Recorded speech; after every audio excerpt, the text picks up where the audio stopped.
요한복음 14장 2절 3절 말씀입니다. 내 아버지 집에 거할 곳이 많도다. 그렇지 않으면 너희에게 일렀으리라. 내가 너희를 위하여 거처를 예비하러 가노니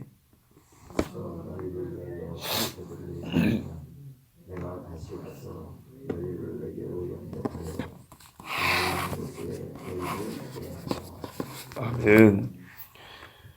자, 예수님이 내가 보이지 않는 그때 너희를 위하여 하는 일이 있다고 말씀해 주시는 거죠.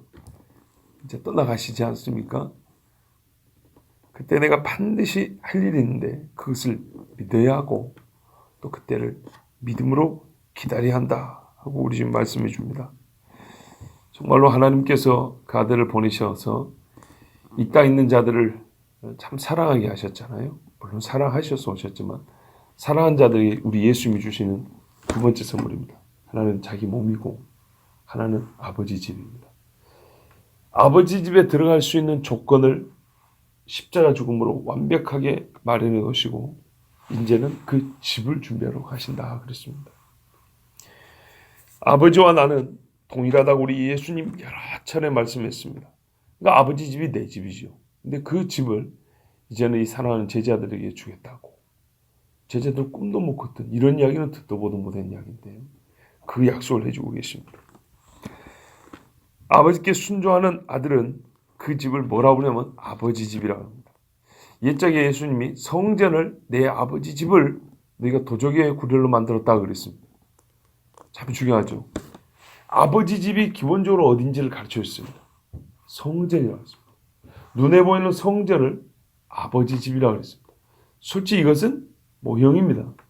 그럼 진짜 아버지 집은 어디 있냐면 저 위에 있는데 그 진짜 아버지 집을 우리는 어떻게 이해할 수 있냐면 성전으로서 아버지 집을 그렇게 이해할 수 있습니다.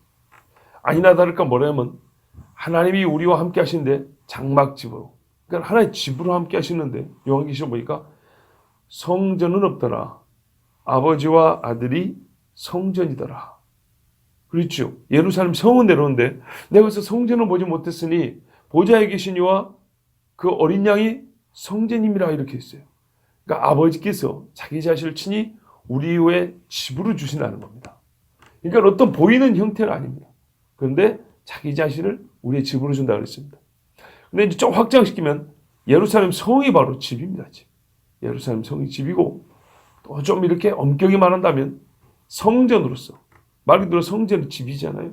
하나님이 거하시는 집인데 그 육체로 보이던 집도 아버지 집이라고 불렀고 훗날에 우리가 들어갈 아버지가 계신 바로 그 자리 그곳이 우리의 거할 집이다. 이렇게 말씀합니다. 자, 그 집을 자기가 구원한 자들에게 주시려고 준비하러 간다 그랬습니다. 아들이 아버지 집이 내 집이고 양자들도 친아들하고 법적으로는 똑같습니다. 그래서 양자된 우리도 아들 예수님이 거하시는 곳을 우리 집으로 이제 얻게 됩니다. 자, 성경에는요 나그네와 행인 같은 성도들 어디서 사는가 했더니 우리 보고 너희는 잠시 육체의 장막에 거한다 그랬습니다. 이걸 가장 잘 보여준 이가 엄청난 부자였으면서도 벽돌집 짓지 아니하고 천막에서 살았던 아브라함과 이삭과 야곱이라고 그랬습니다. 그때 당시 집 짓는 기술이 없었던 게 아닙니다. 어휴, 그 니므롯이 지은 성을 보세요. 얼마나 전 이야기입니까? 당시 애굽에서라든지 저기 아람이라든지 바벨론 같은데 훌륭하게 지은 집들이 얼마나 많았는데 이 땅에 아무리 좋은 집을 갖고 있어도 성경은 예수 믿는 사람들은 하늘에 본향을 둔 사람들은 이 땅에 가는 집은 장막으로 잠시 지나는 천막집으로 여겨야 된다 그랬습니다. 근데 예수님이 지금 뭐라 합니까? 나중에 너희가 갈 곳은 집이다 그랬어요. 영원히 주님과 함께할 처소라는 얘기입니다. 옮겨 다니는 곳이 아닙니다.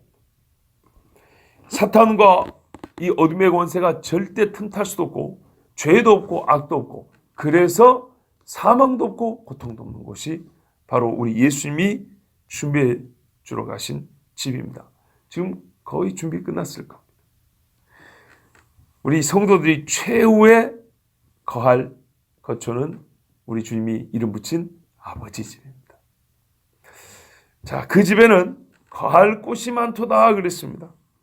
야, 이게 참 중요한 말씀입니다. 솔로몬 성전에 대해 제가 가진 의문이 하나 있었어요. 그 뭐냐면 광야에 지은 성막은 방이 없어요.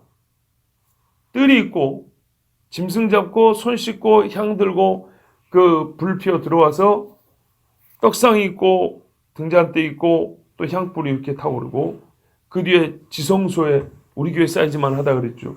여기에 법궤에 그룹이 이렇게 있단 말이죠. 1년에 한 번 들어갑니다. 대제사장이. 짐승 피 가지고 그리고 속죄소 이렇게 바른다 그랬습니다. 왜냐하면 여기서 사람이 죄를 지는 건 아닌데 이 땅에서 지은 죄의 영향이 이 땅에 가는 모든 것을 부정하게 하기 때문에 이것도 피로 거룩하게 정결하게 해야 된다 그랬습니다. 레위기에 나온 이야기죠. 자, 근데 제가 궁금한 게 뭐냐면 성막이란 하나님께 예배하고 짐승의 제사를 바쳐서 속죄를 받는 하나님의 그 죄사함의 은총을 받는 곳인데 왜 솔로몬이 지은 성전은 쓸데없이 방을 이렇게 많이 만들어놨을까? 예레미야가 레갑 족속들 불러다가 술 마시는 한 대가 제사장이 쓰는 방입니다. 그리고 성전에서 옷 만드는 사람들, 기물 만드는 사람들, 아니 성전 창고에 뭐 많이 뒀다 그랬잖아요. 창고들, 성전 창고에 온갖 좋은 것들 다 들어있다 그랬어요. 그 창고에 이스라엘에서 제일 비싼 것이 창고에다 들어있어요. 성전 창고에 들어있었고 제일 좋은 옷도 거기 있었고 방패도 성전 지키는 사람들의 무기도 거기 있었고 온갖 좋은 것들이 거기 있었고 거기서 일하는 자들이 머무는 곳, 찬양자들이 찬양대들이 연습하여 있는 곳 이렇게 해가지고 방들이 많이 있다고 솔로몬 성전에 그렇게 돼 있어요. 건물이 몇 층이냐면 3층도 이렇게 돼 있어요. 3층을 돌아오면서 방들이 있었어요. 기가 막히죠. 네, 이게 궁금했거든요. 오늘 말씀이 그거였어요. 거할 곳이 많도다. 성전에 방들이 많다. 하나님께서 우리의 거처를 준비하시는데 모형도 말이죠. 하나님께서 점진적으로 시간이 갈수록 구체적으로 심화해서 깊게 보여준단 말입니다. 조금씩 여자의 씨, 아브라함의 후손, 유다지파의 사자, 야곱의 별, 그렇죠. 이렇게 구체적으로 점점 눈에 또렷하게 처음에 뭘 보이냐? 뭐 나무 같은 것이 걸어가는 것 같습니다. 다시 한번 말했더니 사람입니다. 이런 것처럼 점점 갈수록 또렷하게 보여준다고. 그랬더니 성막이 보여준 거하고 성전이 보여준 거는 우리가 들어갈 원형의 그 집의 모습인데 그 집에 거할 곳이 많대요. 어쩐지 솔로몬이 지은 성전에 하나님 내 아버지 집에 예수님 보낸 내 아버지 집에 왜 이렇게 방이 많은가요? 자, 거기에 찬양대들이 있을 방도 있고 하나님 앞에 땀 흘려 여러 가지 수고했던 사람들이 들어갈 방도 있고 핍박당하고 순교한 사람이 들어갈 방도 있고 자기의 많은 재물을 바쳤던 사람들도 건강을 하나님 앞에 드렸던 사람들도 자기의 지식을 바쳤던 사람들도 정말 세상에서 버림당하고 인간관계 다 끊어짐을 당해도 오직 주님만 따랐던 사람들도 우리 주님이 그들에게 부족함 없이 안식을 주실 초소를 그렇게 예배해 두신다는 겁니다. 그렇지 않으면 너에게 일러서 그러죠. 일러줘야죠. 그런 방이 없으면 그런 거처가 없으면 일러줘야죠. 세상에 인생을 그렇게 허비하게 하면 됩니까? 이스라엘의 젊은 12 청년을 불러다가 그 인생 그렇게 망쳐놓으면 됩니까? 남의 귀한 자식들. 말이 안 되죠. 당연히 말해줘야죠. 그런데요. 그 모든 것 다 바쳐도 그보다 훨씬 좋은 데가 여기 있어요. 그래서 우리 주님이 이 사람들 오라 그랬어요. 여러분 생각을 해보세요. 요한복음 18장 37절을 보니까 이런 말씀이 들어요. 내가 이를 위하여 태어났으며 이를 위하여 세상에 왔나니 곧 진리에 대하여 증언하려 함이로라 그랬어요. 진리를 증언하려고 하나님이요 그 보호자를 버리고 인간이 되셨어요. 한 평도 안 되는 육신 속에 머무셨어요. 하나님은 시공간의 제약을 받지 않으신데 육체를 입을 때 예수님 어떻게 합니까? 유대로 걸어가야지. 걸어 나와야지. 그죠? 잡히면 잡히죠. 못 먹으면 굶어야죠. 우리가 하고 있는 육체, 여기에 하나님이 거하셨다. 육체가 되셨어요. 뭐 때문에요? 진리에 대해 증언하려. 그런데 예수님을 만나는데 제자들이 그동안에 훨씬 많은 걸 누렸지만 버리고 자기 스스로를 제한시킨 게 얼마나 많습니까? 부모 버려, 자식 버려, 재산 버려, 그물 놓고 따라와. 인간관계 다 끊어져. 잘못되면 유대인의 출교를 당해요. 몰매 맞아 죽게 생겨. 그런데 만약에요, 이 집이 없다면, 이 진리가 이게 거짓이라면요, 정말 헛된 짓이죠. 근데 우리 주님이 하나님이 사람이 되셔서라도 증거해 줄 것이 바로 이 집의 이야기라면, 제자들이 부모 떠나 자식 보내 자기 재산 다 버리고 온 것이 아깝습니까? 예수님에 비하면 아무것도 아니죠. 그렇죠. 자, 예수님 말하면 내가 이를 위하여 태어났으니 세상에 하나님이 여자 몸속에서 사람인 여자 몸속에서 9달 있다가 그 몸을 통해서 이 땅에 피덩어리로 나와가지고 의에 뭐 하려고요? 이 진리에 대해 증언하려고요. 그러면 우리가 이 땅에 살면서 오히려 갖고 있는 걸 다 뺏기고 창피를 당하고 수모를 당하고 한없이 낮아지더라도 이 진리를 위하여 할 수 있는 거 아닙니까? 예수님한테 비하면 아무것도 아니에요. 아무것도. 정말 눈꽃만큼도 한 게 아니에요. 그러니까 우리가 너무 인간적으로 보면 안 돼요. 무슨 말이냐면 제자들이 그렇게까지 할 필요 있었나? 저 선교사들이 그렇게까지 할 필요 있나? 세상에 어떤 탈북자는요, 여자분인데 저희 조선 인민공화국에서 4대째 예수입니다. 조선민주주의 인민공화국에서 4대째 예수를 믿고 탈출해 왔대요. 그러면 이게 무슨 말이냐면 저희 증조 할아버지하고 저하고 하면 4대 아닙니까? 그러면은 이게 일제시대 때부터 예수 믿었다는 얘기예요. 일제시대 때 예수 믿고 듣기로는 자기 아버지인가 할아버지인가가 목사님이었다고 그런 이야기 있어요. 우리가 예수를 믿을 거냐 김일성이를 따를 거냐 둘 중에 하나. 그 자리에 자기 눈앞에서 자기 아버지랑 총살 당하는 걸 봤다 그랬어요. 어릴 때. 그 할머니가 얼마나 신앙생활을 하는지 세상에. 북한이 우리가 해방 이후로 70년 좀 됐잖아요. 70년 내내 그 집안은 겨우겨우 목숨만 연명해서 지금까지 온 거예요. 세상에 여러분. 뭐 그럴 필요까지 있습니까? 예? 뭐 그렇게까지 희생할 필요가 있습니까? 그런데 그렇다 할지라도 아버지 집에 거할 곳이 있기 때문에 할렐루야고, 그게 그렇게 뭐 심각하고 그게 그렇게 뭐 엄청나게 안타깝고 그렇죠. 우리 인간적으로 그렇죠. 근데 우리 주님 생각하면요, 모든 믿는 사람들이 그럴 수 있어요. 모든 믿는 사람. 근데 역시나 마음이 좀 그런 마음이 들었어요. 그래, 옛날에 평양을 비롯해서 북쪽의 서북지방이 예수를 제일 뜨겁게 믿었다. 서북지방이. 공산화가 만약에 이 남만 북한 둘 중에 하나가 공산화가 되었다 하면 북한이 된 게 다행이다. 제일 뜨거운 사람들이 살아있는 곳이에요. 공산화 되어놓으니 아직까지도 신앙을 지킨 사람이 생각보다 많대요. 엄청나게 많대요. 야, 만약에 남쪽이 공산화 되었으면 씨도 못 찾고 말라버렸을지 몰라. 그런데 또 우리는 너무 폄하하자는 게 아니라 그만큼 거기가 일본 놈들도 뿌리 뽑고 싶어서 정말 칼을 휘둘렀던 데가 평양을 비롯한 그 북쪽의 서북 지역이라고. 근데 역시나 엄청나게 많은 사람이 남아있대요.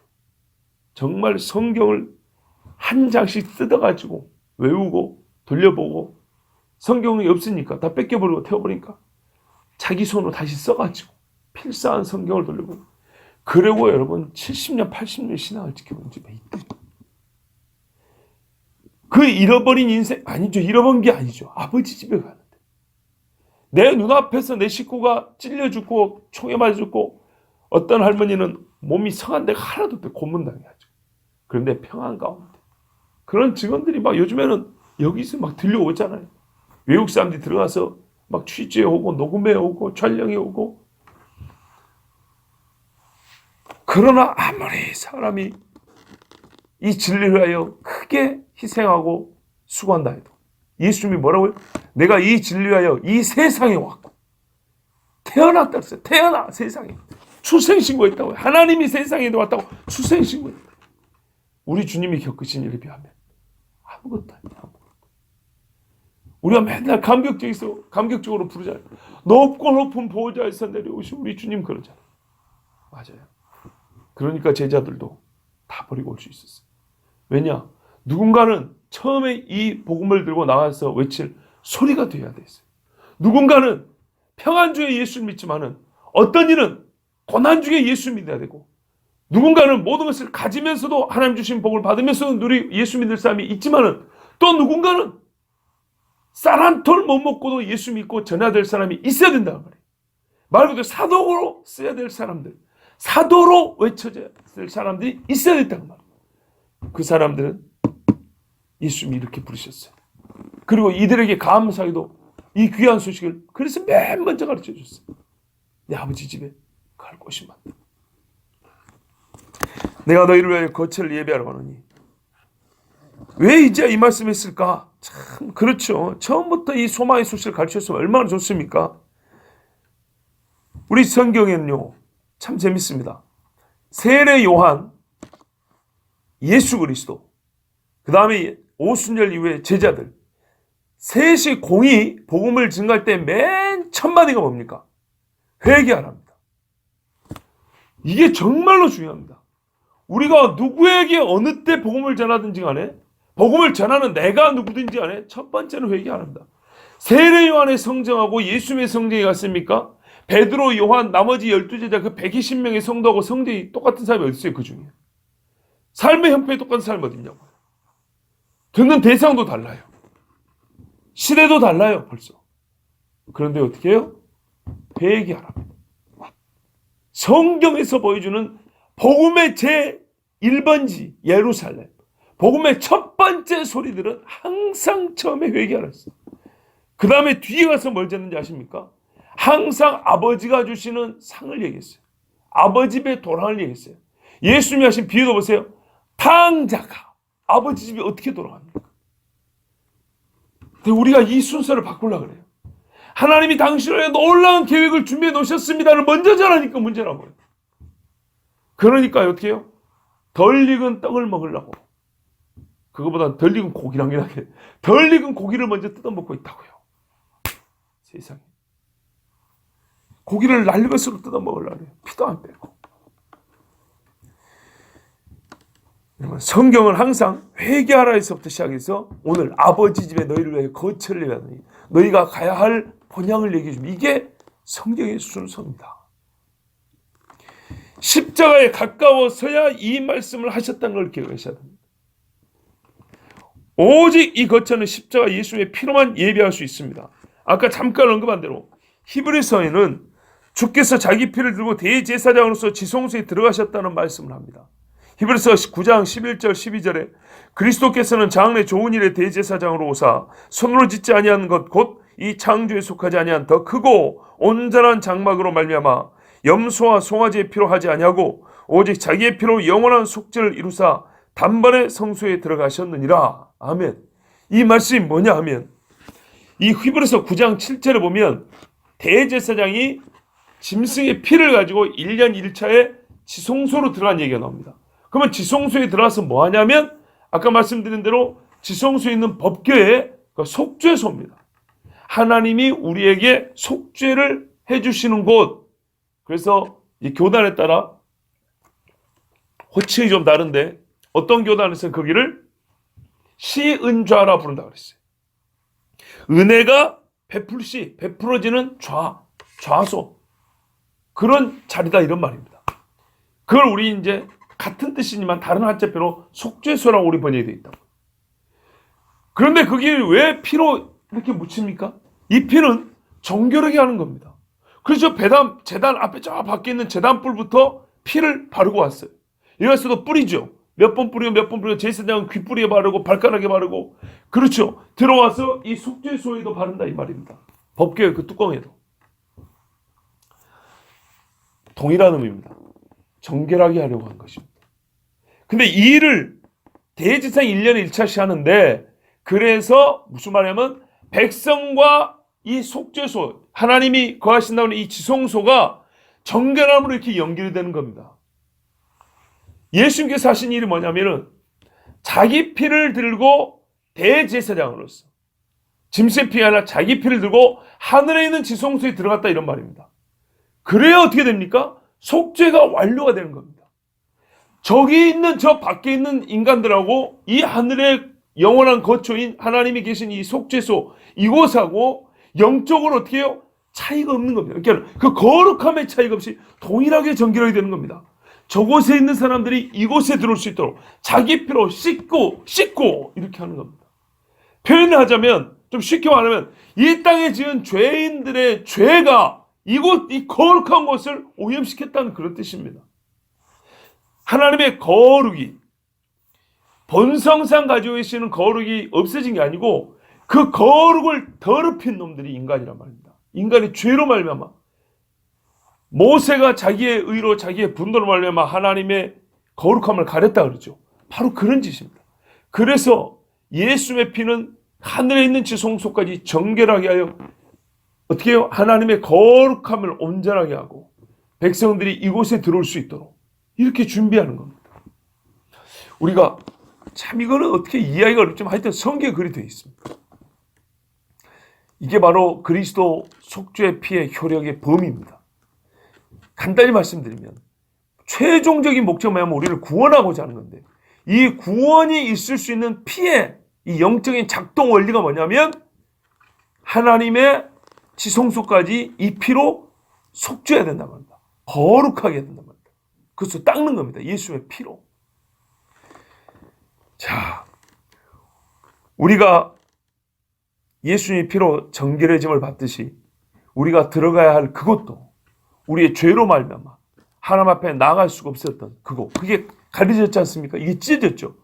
이 땅에 있는 성전의 장부도 찢어졌죠. 왜요? 그 피를 갖고 들어가기 때문입니다. 하나님 마시세요, 그게 아니라고요.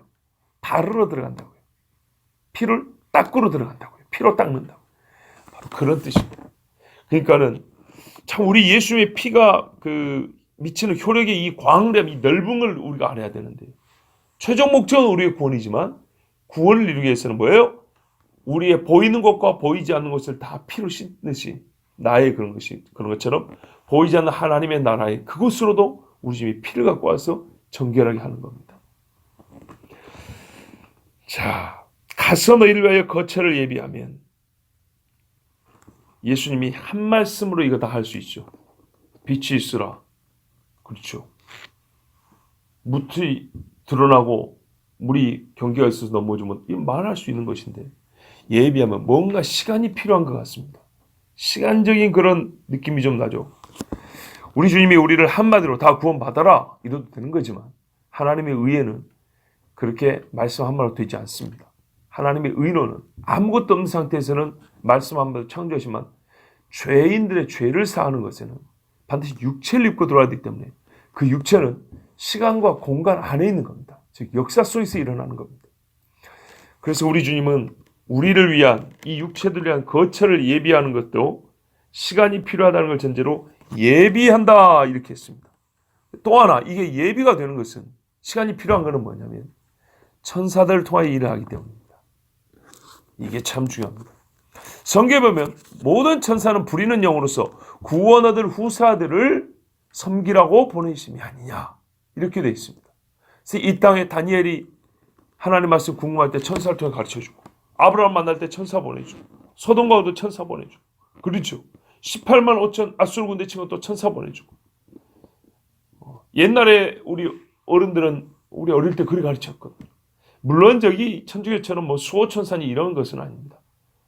그렇지만은 하나님께서 보이지 않는 일에 천사들을 통하여 우리를 도우시고 하나님이 일을 하신다는 건 분명한 사실입니다. 자, 그러면 천사들은 그게 싫을까요? 아니죠. 천사들은 즐겁습니다. 보라, 오늘날 너에게 미칠 큰 기쁨의 좋은 소식을 알리노니 할 때 천사들이 기뻐서 찬송을 했습니다. 우리가 거하여 영원히 하나님을 찬송할 그 집을 마련하는데, 그 거처를 마련하는데 천사들이 일을 합니다. 천사들이 그 일을 즐거움으로 하지 괴로움으로 하지 않을 겁니다. 예, 천사들이 기뻐하면서, 즉 하나님의 아들들이 또 아들들을 예비하는 것에 함께할 수 있도록 우리 지금 그 일을 합니다. 우리도 보세요. 하나님이 직접 구원하시죠. 최종적으로. 그렇지만 어떻게 해요? 우리 육체를 보내잖아요. 육체에 말을 하게 하시잖아요. 그래서 어떻게 합니까? 구원받은 자뿐만 아니라 그 일의 수단과 통로로 하나님의 도구로 쓰임받은 나도 기쁘고 즐겁죠. 천사들이 그렇게 일을 하고 있습니다. 우리 주님은 항상 먼저 예비하고 그 다음에 우리를 인도하셨습니다. 에덴 동산을 지으시고 그 다음에 동산으로 인도하시더라. 가나안 땅을 준비하시고 내가 너희 조상 아브라함과 이삭과 야곱에게 주리라 약속한 땅으로 너희를 인도하여 드리리니 그랬습니다. 천국도 마찬가지입니다. 우리 주님이 마련해놓고 우리를 그리 인도하십니다. 또 우리 작게는 일생을 살아가는 동안에도 마찬가지입니다. 우리가 만나야 할 사람 예비하시고 만나게 하십니다. 직장도 예비하고 들어가게 합니다. 교회도 예비하고 함께 예비하게 합니다. 우리가 그런 믿음의 시각을 갖고 있어야 됩니다. 아, 하나님이 예비하신 곳으로 인도하셨구나라는 기도하고 그렇게 믿음으로 가는 겁니다. 자, 여러분 홍해도 그렇지 않습니까? 저는 최근에 홍해를 좀 개인적으로 묵상해봤는데 얼마나 기가 막힌 일인가 모릅니다. 홍해는 말 그대로 수장지입니다. 묘지입니다. 묘지. 물로 된 묘지. 그 앞으로 갔다는 얘기는. 그런데요, 죽어야 될 그곳에서 길이 있잖아요. 죽음 있는 곳에 길이 있잖아요. 물속에 길이 있었어요. 길을 마련놓고 그 앞으로 인도하셨습니다. 하나님이 이렇게 우리를 인도하시는 분입니다. 그러니까 우리가 해야 될 거는 너는 내 명치를 의지하지 말고 다만 여호와를 의지하라고 했습니다. 하나님이 세상에 물속에 길을 마련놓고 그 앞으로 인도하시는 분입니다. 내가 다시 와서 너희를 영접한다 그랬어요. 그때가 언제일까 걱정할 필요는 없습니다. 세상에 어떤 알람 소리보다 큰 소리로 가르쳐줍니다. 세상에 있는 모든 나팔 사이렌 소리 다 합친 것보다 더 크게 가르쳐줍니다. 나 왔다 그러고 하나님의 나팔 소리 천지진동합니다. 그리고요 친히 옵니다. 다시 내가 다시 온다 그랬어요. 대리자 안 보냅니다. 예, 물론 천사들 불러다가 저 데리고 와라 하지만은 주님이 와서 눈으로 보게 하고 그리고 데리러 오라 합니다. 그것도 여러분 그냥 데리러가 아니에요. 보세요. 내게로 너희를 영접하여. 여러분 영접이란 말을 아무 때나 쓰는 거 아니죠. 귀한 손님 올 때 영접하러 간다 그럽니다.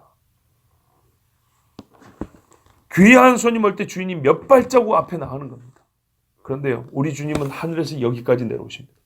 우리는 고작 여기서 조금 공중으로 올라갑니다. 우리 주님은 그렇게 우리를 귀하게, 왜요? 심부러 여겨주시잖아요. 감히 때묻고 더러운 나를 심부러 여겨주셔서 여기까지 오셔가지고 영접을 해주신답니다. 얼마나 감사합니까? 나 있는 곳에 거기에 너희도 있게 하리라. 영원히 있습니다. 주께서 계신 곳에 내가 있고 내가 있는 곳이 주님이 있는 곳. 야, 여러분 우리가 이 땅에 살면서는 항상 이런 주장을 할 수 있는 때가 그렇게 많지 않습니다. 무슨 말이냐면 내가 지금까지 살아오면서 이 땅을 살면서 말이죠. 내가 시장에 있어요. 여기가 주님이 나와 함께 있는 곳이지. 내가 직장을 살아오면서 내가 있는 곳 이곳에 주님이 함께 있는 곳이지. 이렇게 말할 수 있는 자신감 있는 때가 그렇게 많지 않다. 그런데요. 이제 주님을 만난 그때는요. 항상 이 말이 오라요. 주님 있는 곳에 내가 있고 내가 있는 곳에 주님이 있습니다. 그런데 이 일은 오직 예수님의 십자가 피의 대속으로만 가능하다는 것을 우리는 믿고 있습니다. 그러나 세상에는 이 말을 믿지 않는 사람도 있습니다. 좀 다르게 말하면 예수님의 십자가를 우습게 보는 사람 많아요. 정말 이 십자가의 피가 뭔지 너무나 우습게 보는 사람 많아요. 오늘 이 말씀은 십자가의 피를 빼놓고는 절대로 이해도 안 되고 받아들일 수도 없고 말도 안 되는 이야기입니다. 예수 말들 하지만 예수님이 자기를 위하여 무엇을 하셨는지에 대해서는 알지 못하고 떠들어대는 유식한 자들이 많습니다. 여러분 성경을 보십시오. 그리고 성경을 보라고 말해 주십시오. 한 가지 우리가 주의할 것이 있습니다. 요한복음 12장 26절을 보면 사람이 나를 섬기려면 나를 따르라. 나 있는 곳에 나를 섬기는 자도 거기 있으리니. 이 뒷부분이 우리 오늘 말씀과 거의 비슷하죠. 나 있는 곳에 나를 섬기는 자도 거기 있으리니 그랬어요. 여러분 이 말씀을 우리가 12장에서 먼저 봤어요. 이 말씀들 하면 주님과 함께 누리는 안식과 평강, 영광과 즐거움은 주를 따르는 자들이 주는 것입니다. 다시 보세요. 사람이 나를 섬기려면 나를 따르라. 나 있는 곳에 나를 섬기는 자도 있으니. 나 있는 곳에 나를 섬기는 자가 있는데 그 앞에 뭐냐면 섬기려면 따르라 그랬어요. 따르는 자가 섬기는 자고 그 섬기는 자가 나중에 반드시 나 있는 곳에 그가 있다고. 자, 여러분 주님을 따르는 자들에게 주시는 영생과 은총이라는 것을 절대 잊으면 안 됩니다. 주 예수님의 십자가 이것은 무엇으로도 대신할 수 없는 거룩한 능력이 있어서 죄인을 의롭게 하고 하나님의 집을 우리의 거할 곳이 되게 합니다. 그러므로 우리는 주의 약속을 믿고 나그네와 행인으로 이 땅을 살면서 본향에 거할 것을 사모하며 반드시 주님을 따라야 합니다. 마치 저 북녘에서 몇 대째 핍박과 고난과 순교를 당하면서 예수 믿고 그렇게 주 예수님의 진리를 붙들고 살듯이 우리도 그렇게 따라야 합니다. 바로 우리 주님 말씀하예요. 저 거지 나사로는 이 땅에서 고난을 당하고 힘들고 헌대를 하고 개가 와서 핥았다 그랬어요. 그냥 가난하게 살았다는 얘기가 아니에요. 음부에 떨어진 부자가 하는 말이 회개하리다 했죠. 나사로는 예수를 믿은 사람이고 부자는 이 땅에 있는 자기 것을 가지고 회개치 않냐고 주님 복음을 안 들었다고 말입니다. 왜? 회개하라가 복음의 시작이었기 때문에 복음을 안 들었다는 얘기입니다. 복음을 듣고 어떤 형편이었든지 간에 끝까지 주님 섬기기를. 이 거지로 살면서 내가 예수 믿었더니 하나도 얻은 것도 없다면서 원망할 수 있지 않았겠습니까? 인간적으로. 그러나 그렇지 않고 끝까지 주님을 따랐다는 얘기입니다. 끝까지 주님을 따른 자들에게 우리 주님이 아버지 집에 거할 곳을 예비하시고 반드시 예수 따르고 섬겼던 자들을 부르십니다. 그때 우리가 다 갈 수 있기를 바랍니다. 기도하겠습니다. 하나님 아버지 감사합니다. 우리 하나님께서 또 오랜만에